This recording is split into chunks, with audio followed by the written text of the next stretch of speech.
Whenever the book of Jonah comes up, the fish is usually what takes center stage. And I know for many people, the fish is a deal breaker. And so I want to offer a few thoughts about the fish for your consideration. First, I want to offer 3 possible explanations as to what really happened with the fish.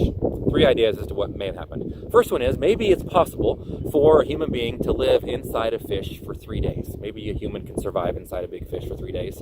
I don't know. I don't claim to be an expert on this. I don't know if it's possible. I'm just saying maybe. If so, I would admit that it's extremely extraordinary, to say nothing of the fact that it would be disgusting and dark. I don't really care about those 2, but I'm a pretty claustrophobic individual, so I hope that's not the option. I don't know. Maybe that's it. Maybe someone can stay alive inside a fish for 3 days. I don't know. Second option would be that maybe Jonah died inside the fish, and then God later miraculously brought him back to life after the whale or the fish puked him up onto the shore. He died, and God brought him back to life. If you read the commentators, this is kind of the minority view. Not many people think this, but it's a possible explanation. A third one would be that it's not possible to stay alive inside a fish, but God miraculously kept Jonah alive, and he helped him stay alive.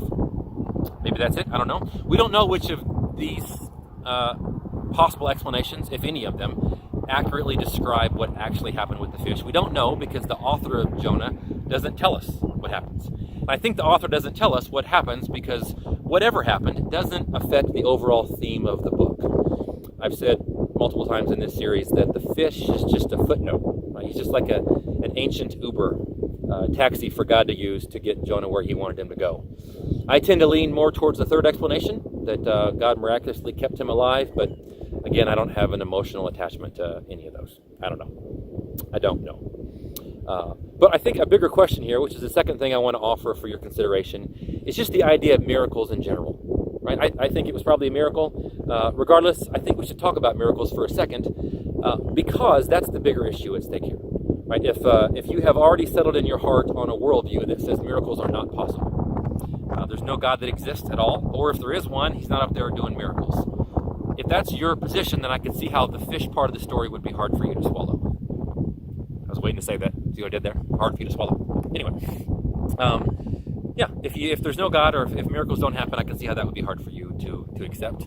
But if you think maybe there could be a God, if you've left the door open even slightly for the existence of a God who can do miracles, then it's not a very big step for you to accept the fish part of this story. It's really not that big of a deal, right? If God can create the universe and do miracles, then he can keep an angry prophet alive for 3 days.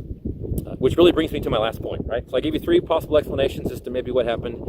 Second, really, the issue here really is miracles, right? Can miracles happen? If so, then the fish is no big deal.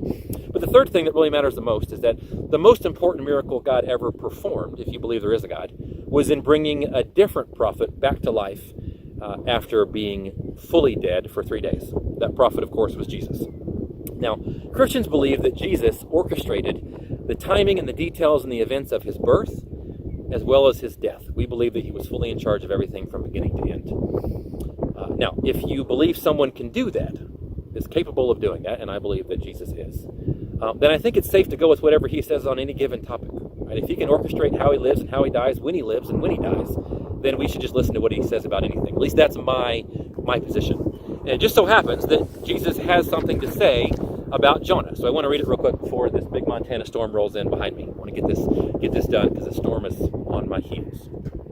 In Matthew chapter 12, Jesus said something about Jonah. Verses 40 and 41, he says, "For just as Jonah was in the belly of the great fish for 3 days and 3 nights, so will the Son of Man be in the heart of the earth for 3 days and 3 nights.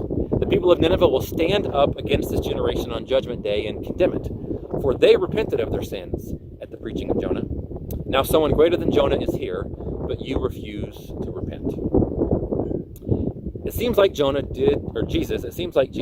did think that the story of Jonah was historical, and it took place in space and time. If that's the case, if Jesus thinks that, then that's good enough for me.